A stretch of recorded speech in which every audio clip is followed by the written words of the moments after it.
I had to learn how to celebrate small wins. And I'm talking about small wins. I'm talking about wiggling your big toe. I'm talking about picking up a glass of water and drinking. I'm talking about holding your phone up to your ear and having a conversation because your hands can open and you can hold your arm up for that long. Start noticing the small things, and start taking joy in being able to do the small things, and your whole life will change. Hi, I'm Natalie Buchoz, and you are entering a world gone good.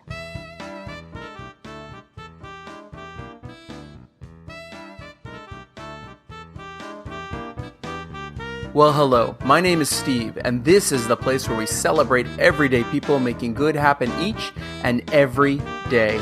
Welcome to World Gone Good. If you like the good we got going on here, why not share us with your friends and frenemies?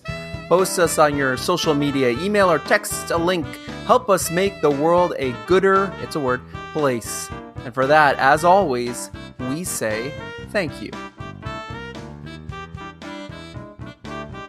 Today we have an interesting show for you, mostly because I had no idea what it was going to be about before we started recording. For real. No clue. I went into this one blind, literally, fully trusting a good friend of mine when she said, "You should have my niece on." As you'll hear me tell it in just a few seconds here, I said, "Tell me no more." If she says this is something good, I believe her. And I wanted to experience it with you as it happened. And boy, oh boy, is it about to happen.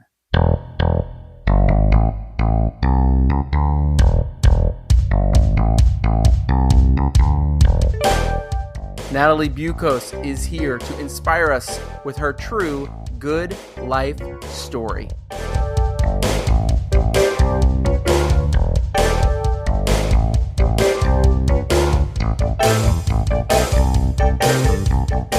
Today we have the niece of a guest, former guest of the show, former coworker of mine who still owes me lunch since 2017. Your Aunt Susan Boose.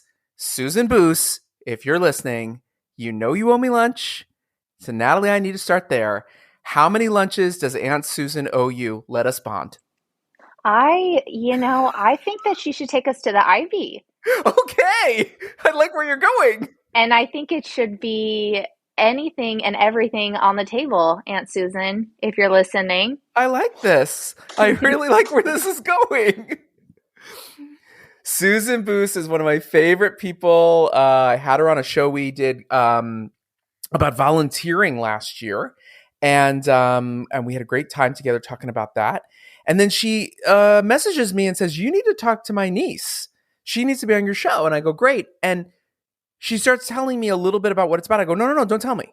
Like, I just want Natalie to come on, open the door, and away you go. So, Natalie, go for it.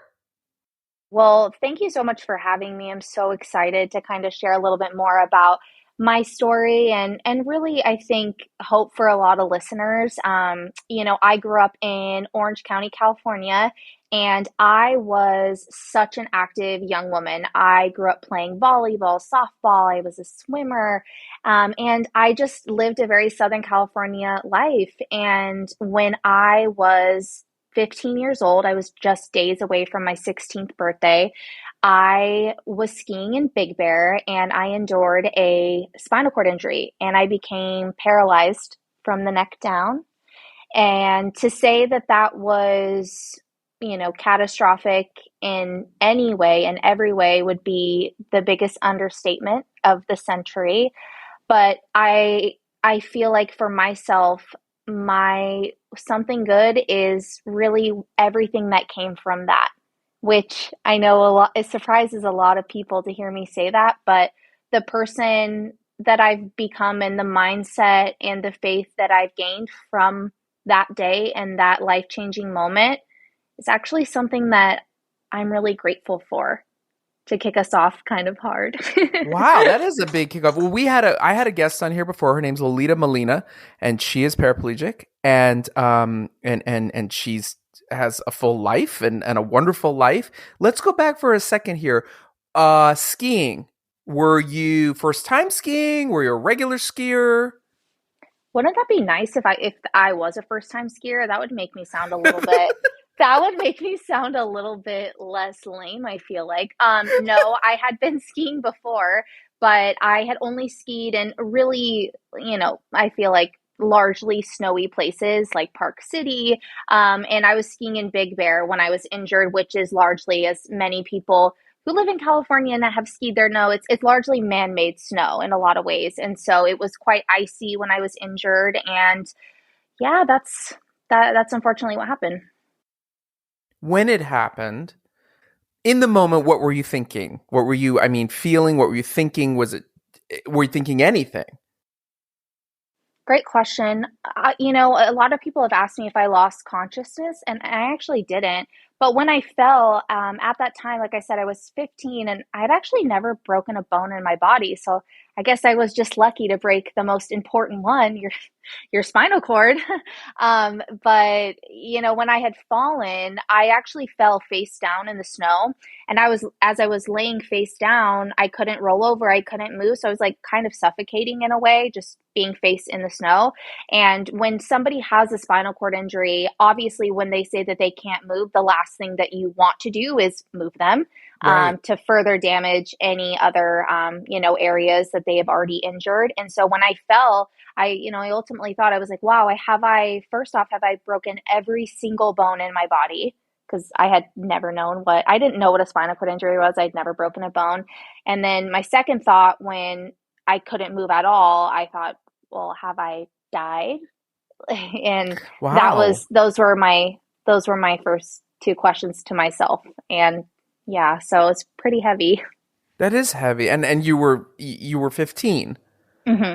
That's a lot for a 15-year-old. So, hate to be blunt here. How long were you laying there?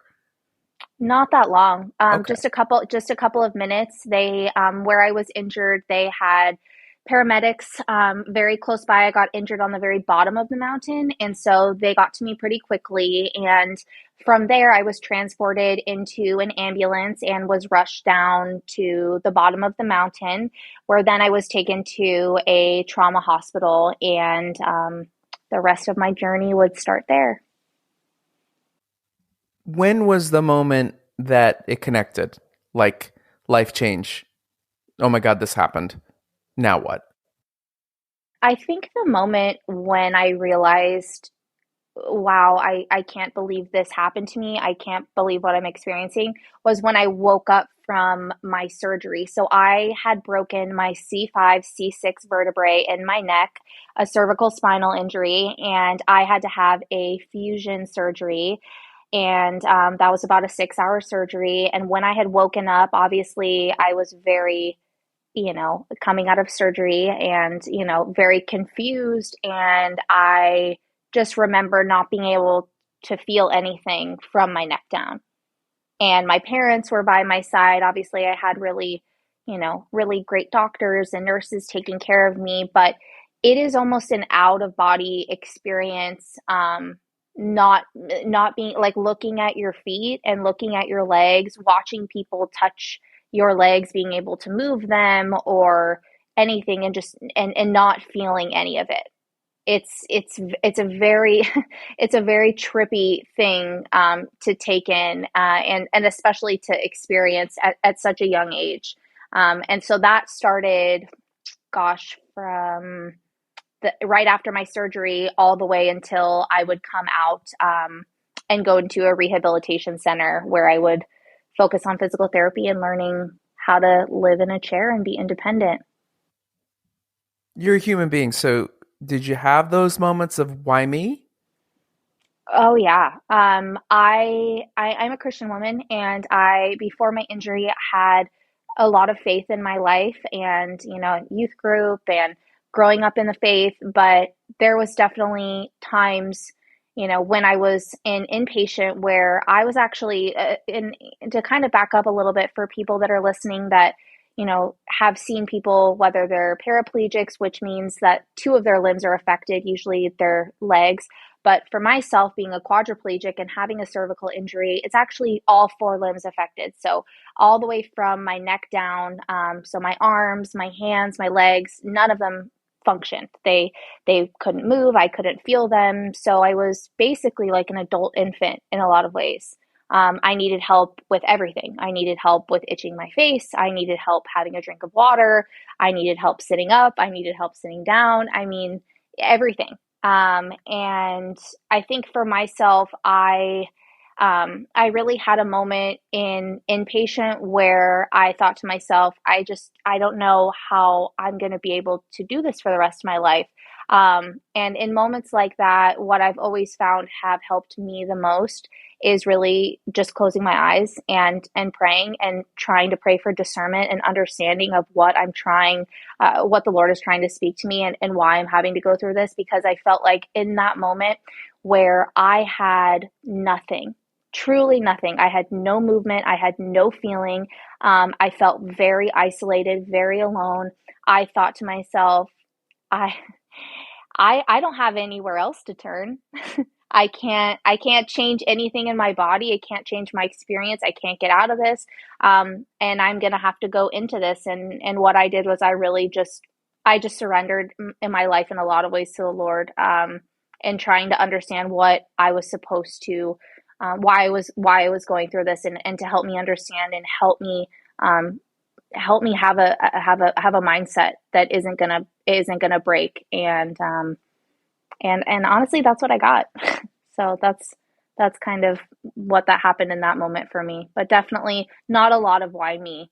I also was surrounded by a lot of people in my life that really made everything possible for me and never made me feel like what I was going through made me a burden to other people, because I had to have such around the clock care. So I'm really blessed. And I know that's not the reality for a lot of people that have this injury. It's funny too because we get caught up in our day to day, right, and our what we consider our normal day to day, and problems. I use giant quotation fingers right now.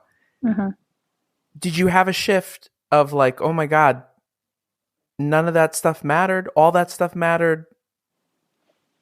Oh yeah.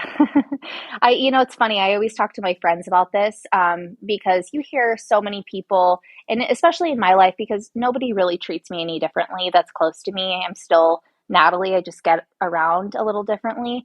But I definitely have had people in my life that have been like, "Ugh, I don't want to go to the gym. Ugh, I don't want to run. I don't want to do this." And it sometimes takes all of my being to be like, it's not that you have to, it's that you get to. Right, you can. And you can. And my whole on my Instagram, and what we were doing in the month of December was we did a series called 29 Days of Natalie. And in the month of December was when I was injured.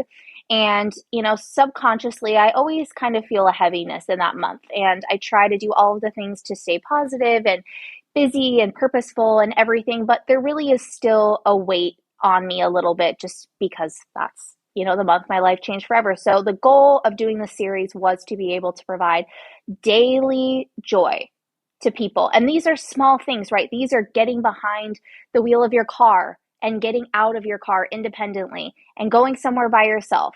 Like, that is a small win. And for myself, I had to learn how to celebrate small wins. And I'm talking about small wins. I'm talking about wiggling your big toe.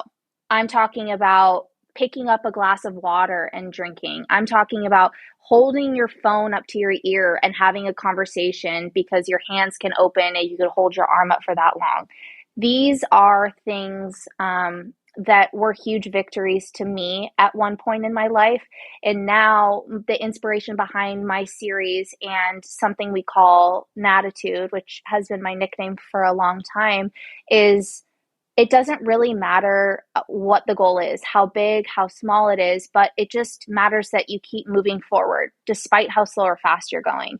And for me, being able to celebrate those small victories, like I said, were huge at the time for me, but it's really transpired in so many ways in my life now. And in being a high achiever and being somebody who really prides herself on, getting things done and moving forward in my career and all of those amazing things, it's like I still carry that with me of, wow, that was so cool that I was able to go to the grocery store and I didn't need somebody to help me with that. Or I was able to go to this event and I didn't need somebody pushing me around in my chair the whole time. And I was able to do this and that. So the small victories, if anybody takes anything away from our time together, it's start noticing the small things, and start taking joy in being able to do the small things, and your whole life will change. When you change your way of thinking, you really change your life, and that has been so true for me in my journey.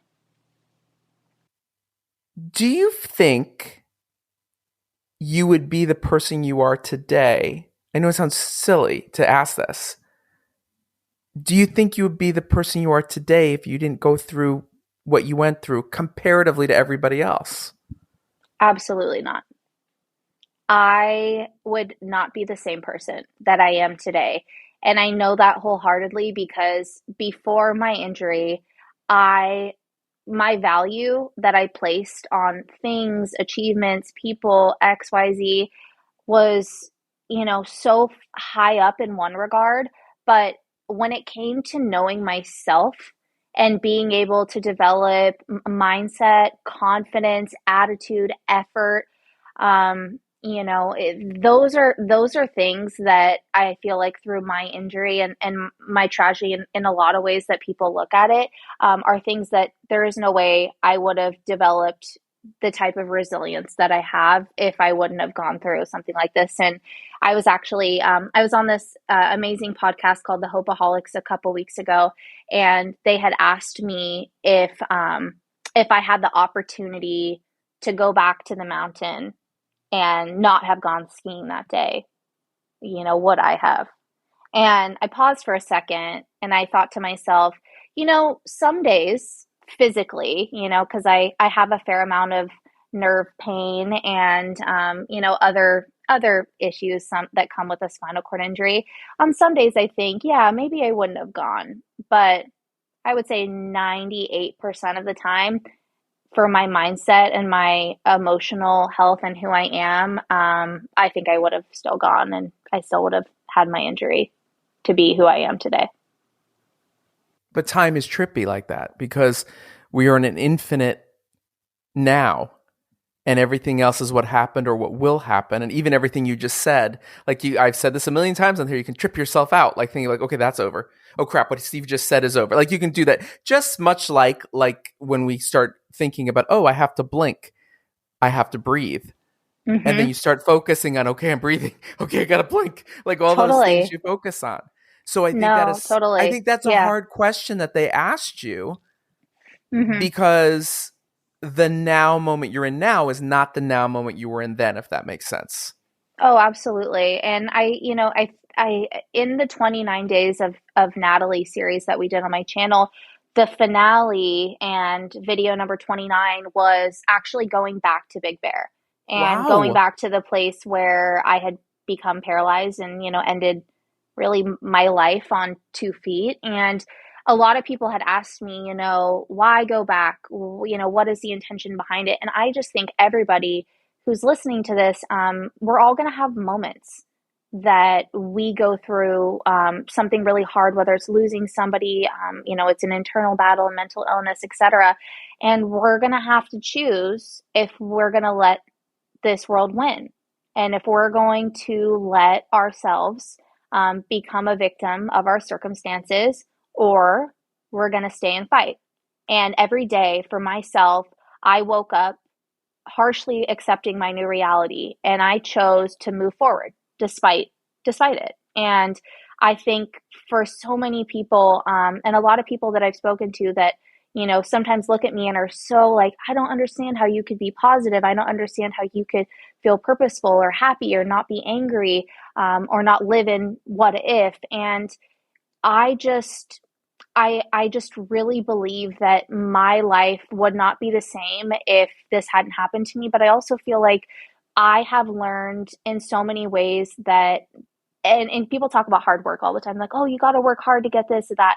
And I believe that to a sense, but I also believe that the thing that's going to get you the furthest in your life, and it's definitely been that for me, is developing resilience through effort and attitude. And effort doesn't have to be this grand thing where you need to be giving 100 every day. And if you don't give 100 every day, then, you're not going to go places and advance in your career or whatever it may be. And in my situation, some days I had maybe 10% to give at physical therapy, at school, whatever.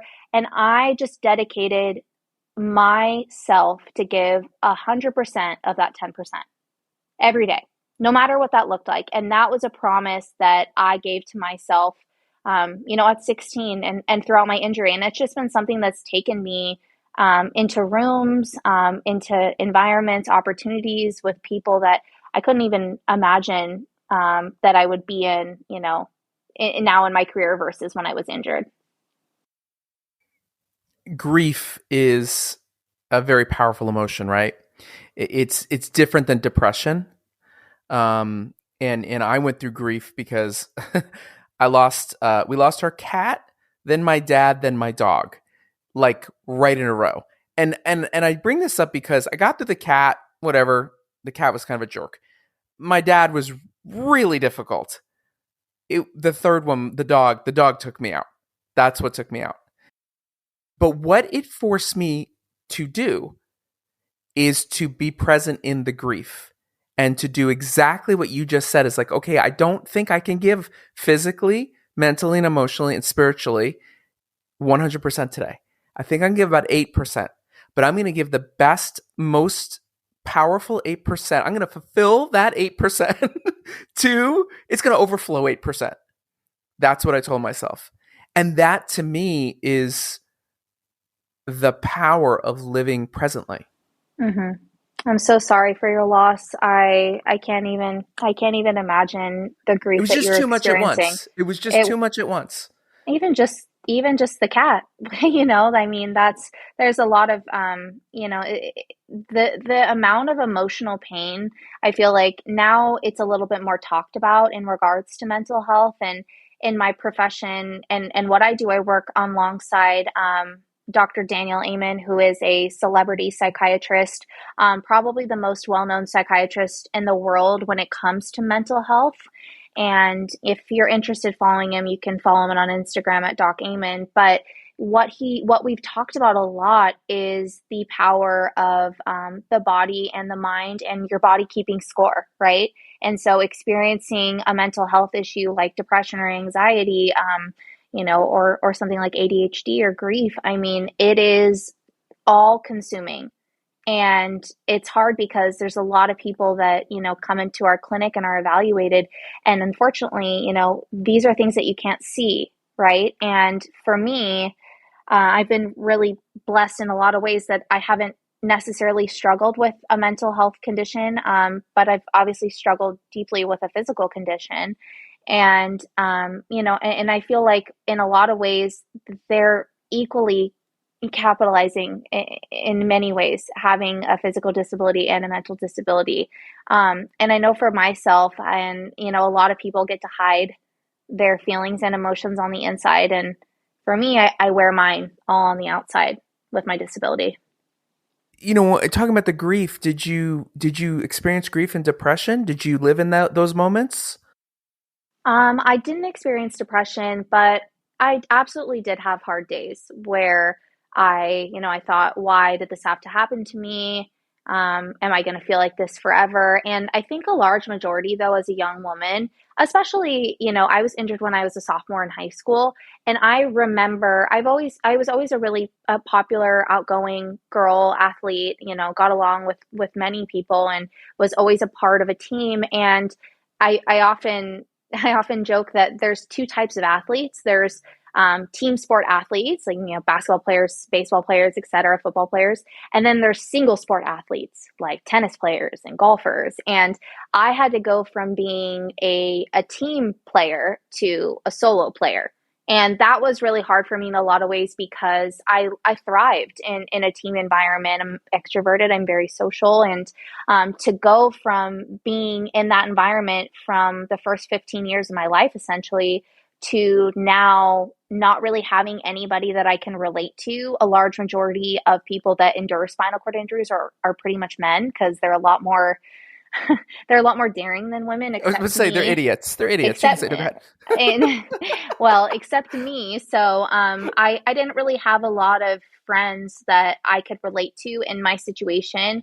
And that was a very isolating feeling. And I remember thinking to myself, like, well, one day I'm going to be, this isn't going to feel as big as it felt. Cause I remember in high school, it did feel like I just kind of felt like the odd person out. And it's not that anybody made me feel that way, or it's not that I wasn't included. It's just that I was different.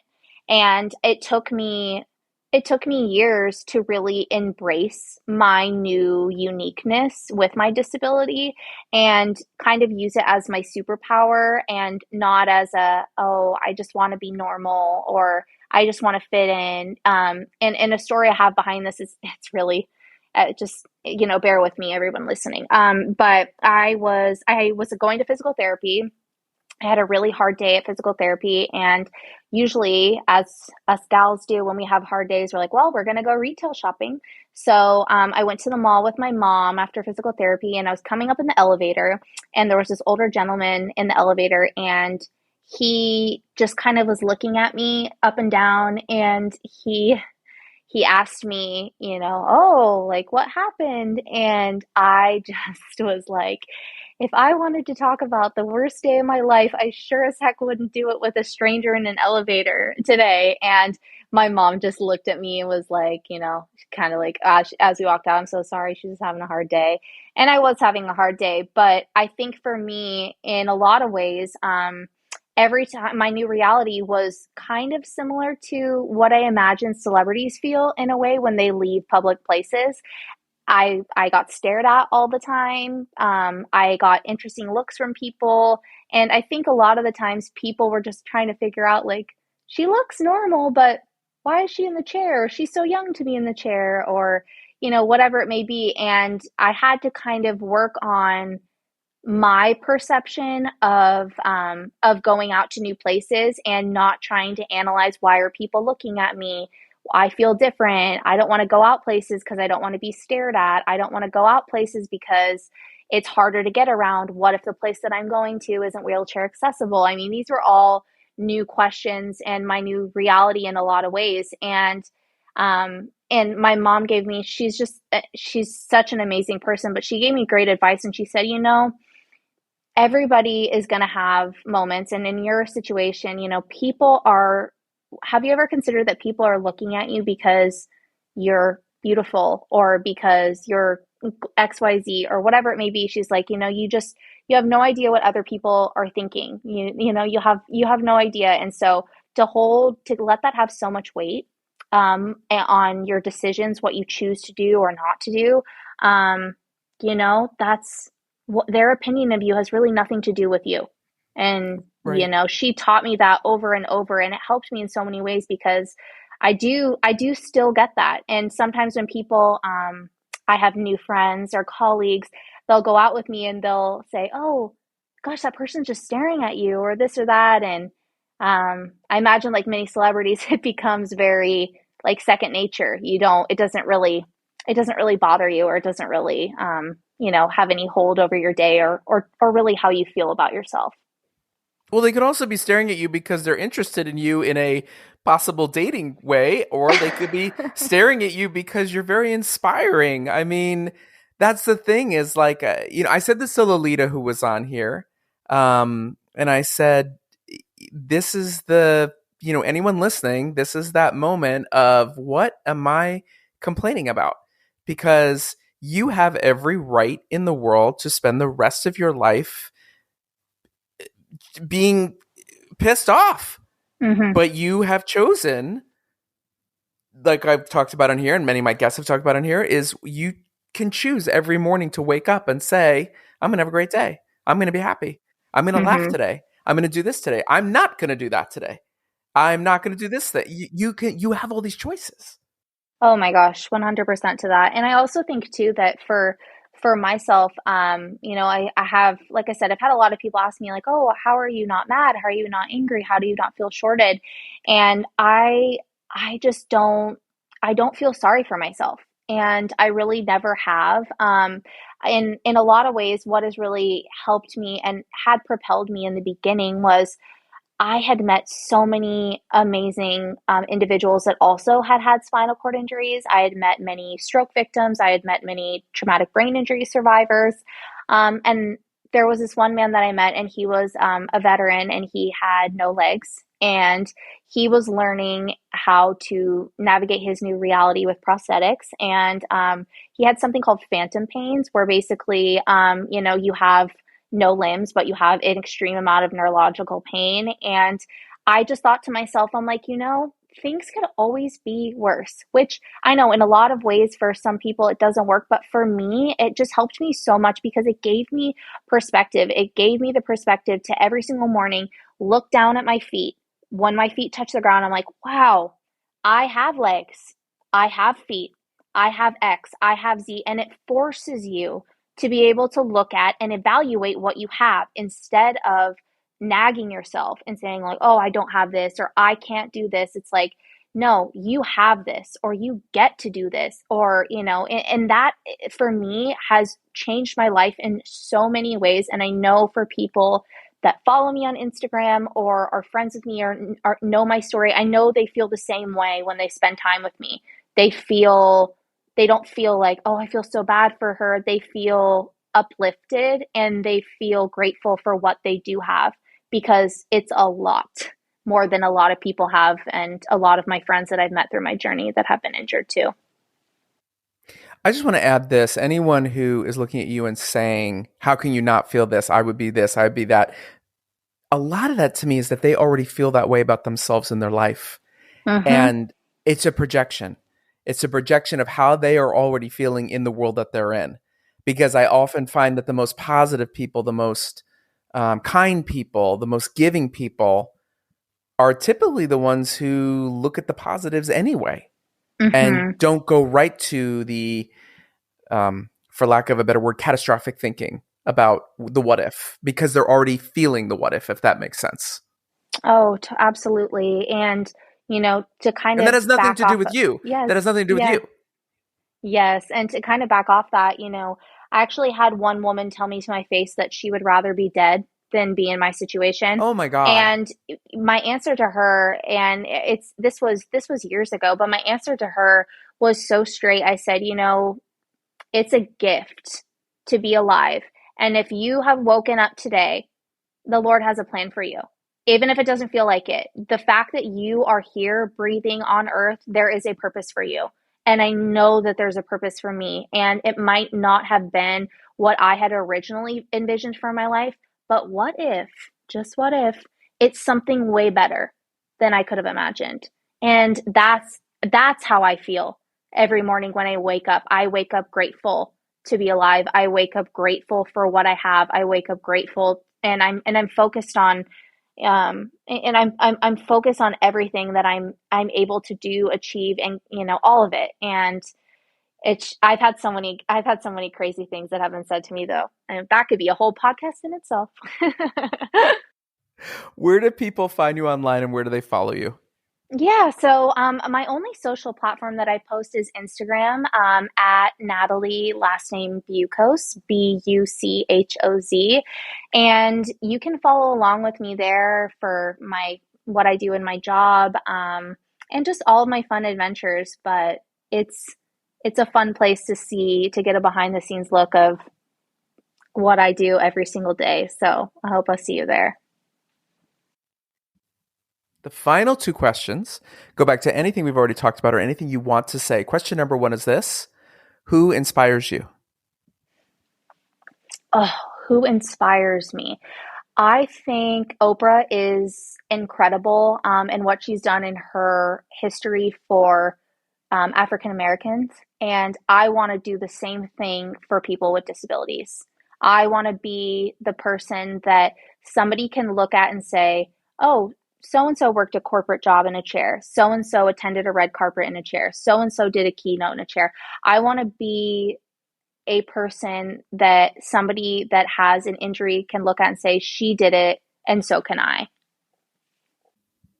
The final question is not a question, it's how we end the show. And actually, I sort of began it this way, but you can change the answer and say anything you want. We close the show like this. Tell me something good, ... Something good is that you are here on purpose. There's only one of you. You are so incredibly unique. And if you're struggling right now with whatever, just know that you are going to go through hard things and they're going to be great things. And I hope that this episode gave you inspiration, and I hope it gives you a lot of motivation to go into anything, even if you're not feeling like you're great at it or you're nervous or whatever, but to go in and, like Nike always says, just do it.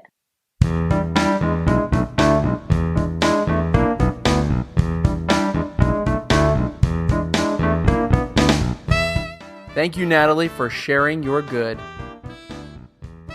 Next time on World Gone Good.